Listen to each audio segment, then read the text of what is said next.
What if Marco Polo changed the world, not because he told the truth, but because Europe believed a story it desperately wanted to be true?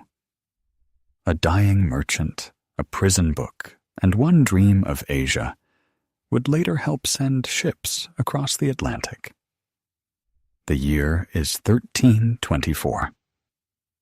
In Venice, an old merchant is dying with a secret the world still cannot fully prove. For years, people have laughed at him. They call him Marco Millions because his stories sound too large to believe. Cities bigger than Europe's capitals, paper money used like silver, deserts that swallowed travelers, and a Khan whose empire made kings look small.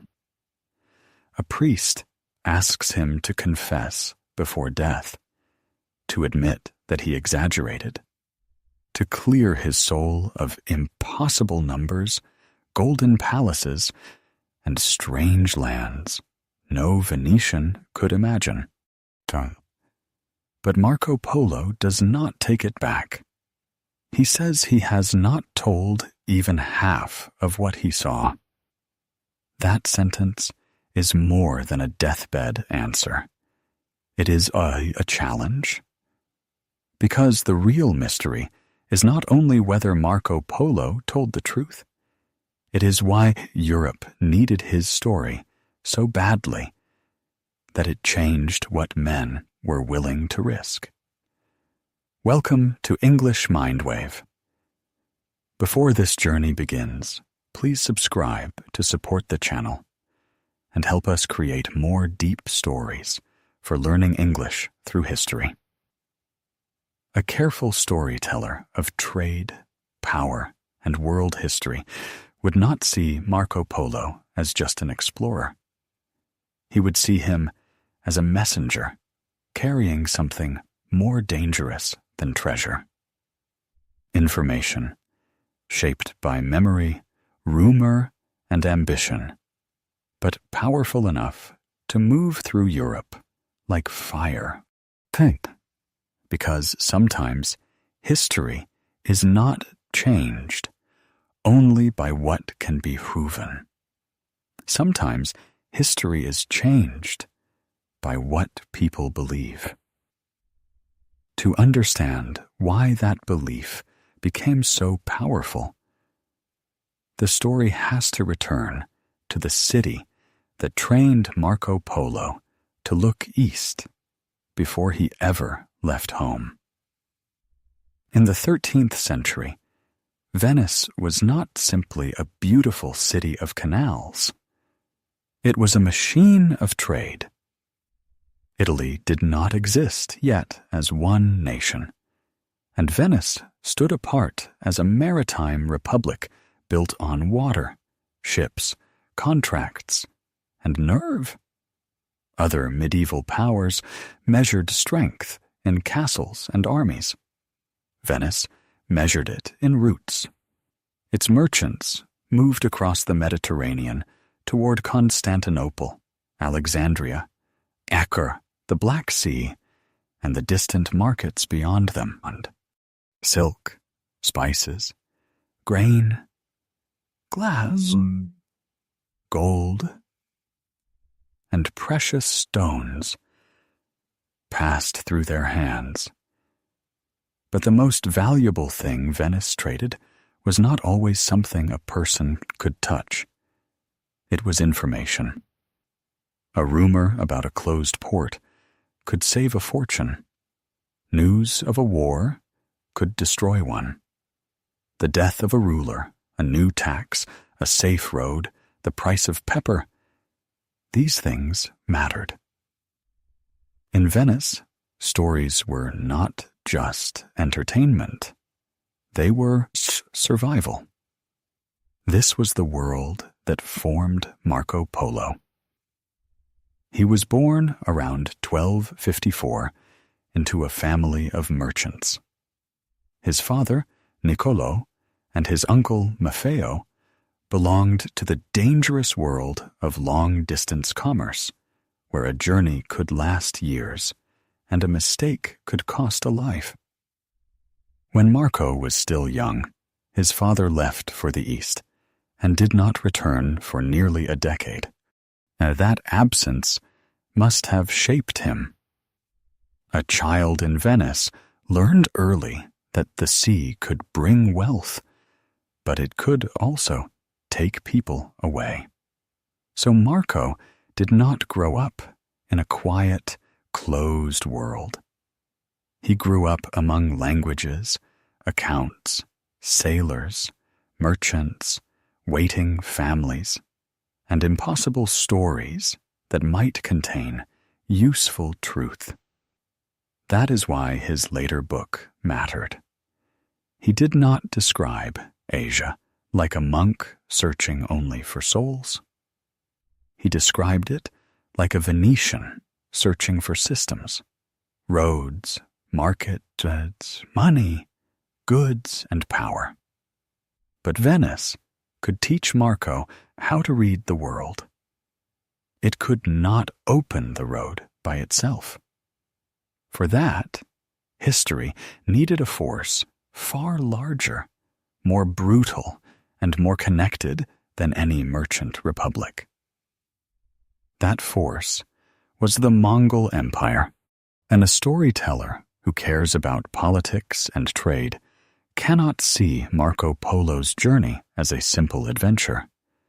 The road east had been forced open by conquest. In 1206, Temujin became Genghis Khan, and Eurasia began to change. Mongol armies moved with terrifying speed across grasslands, deserts, mountains, and kingdoms.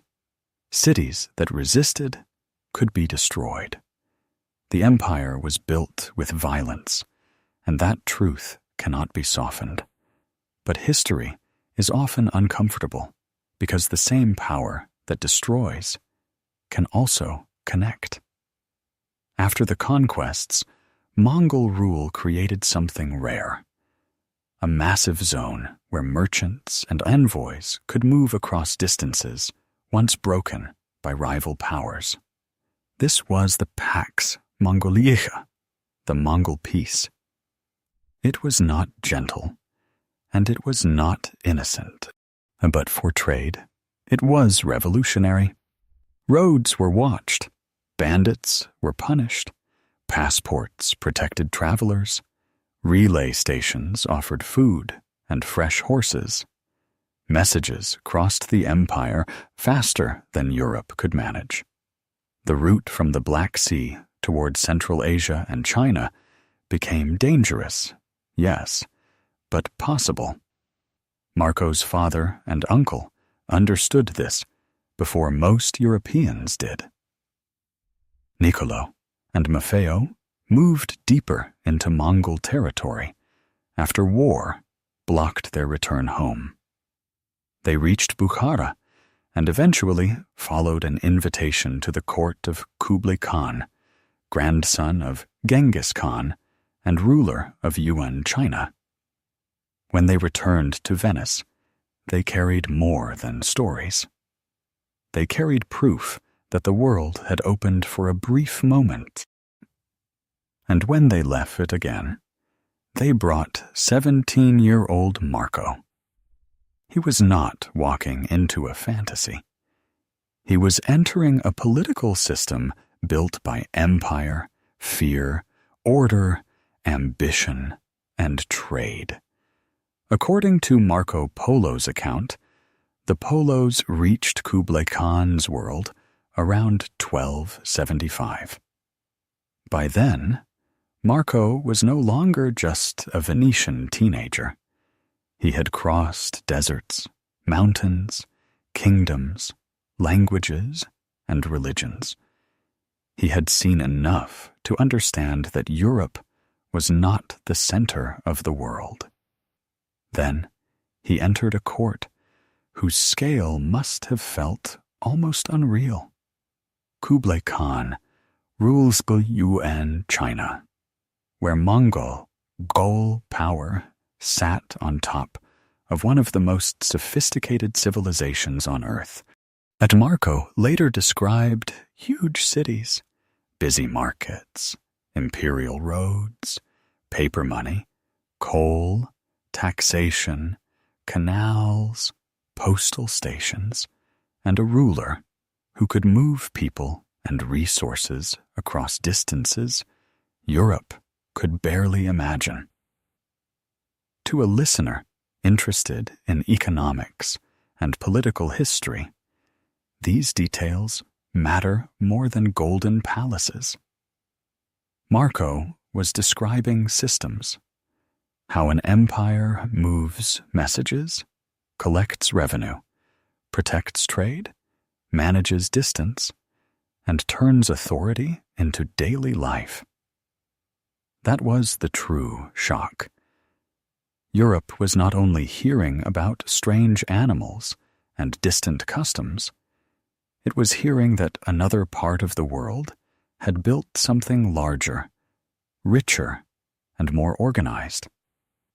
But then comes the shadow over the entire story.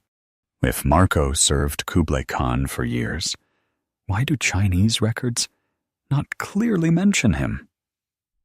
Why does his book say little about tea, chopsticks, Chinese writing, foot binding, or the Great Wall? Why do many place names appear in Persian or Turkic forms? These questions do not destroy the story, but they disturb it. Some scholars have wondered whether Marco ever reached China at all. Perhaps he collected stories from Persian or Arab merchants and placed himself inside a larger journey. Others believe he did go east, but mostly lived inside the Mongol world, close to foreign administrators, not deep inside Chinese daily life. That would explain the strange mixture. Sharp details about imperial organization, but silence about ordinary cultural habits. The most honest answer may be the least simple one. Marco Polo may have been witness, traveler, exaggerator, and collector all at once. When he returned to Venice in 1295, many people did not know what to do with his stories. They sounded too large. Then, into 1298, war between Venice and Genoa placed him in prison, where he met Rustichello of Pisa, a professional writer of adventure tales. That prison became the place where memory turned into literature. Marco supplied the world. Rustichello shaped the voice. Together, they created a book that was not a diary, not a clean report, and not a modern historical document. It was a map of wonder, commerce, empire, rumor, and ambition. And once copied, translated, changed, and spread, that book began a journey even Marco could not control. The book moved through Europe long after Marco stopped traveling. And its most powerful reader was not a quiet scholar, but a sailor preparing to cross an ocean. Christopher Columbus owned a copy of Marco Polo's travels. He did not read it as a fairy tale. He read it like a man searching for direction. In its pages, he marked passages about Cipangu, the island later associated with Japan. He noticed the gold, the spices, the wealth of Asia, and the court of the great Khan. This is where the story becomes almost frightening. Columbus did not sail west to find a new world. He sailed west because he believed he could reach the Old One. He believed Asia was closer than it truly was, and that Marco Polo's riches could be reached by crossing the Atlantic. In 1492, when Columbus reached the Caribbean, he thought he was near Asia. He called the people he met Indians because he believed he had reached the Indies. He looked for the lands, wealth, and rulers that had shaped his imagination. But the map in his mind was wrong, and that mistake changed history. A flawed belief sent ships into the Atlantic. Those ships connected continents that had developed apart for thousands of years. What followed was trade, conquest, disease, migration, empire, suffering, wealth, and a new global system. Marco Polo did not plan this. He did not command Columbus or design European expansion. But his book became part of the chain of ideas that made such voyages feel possible.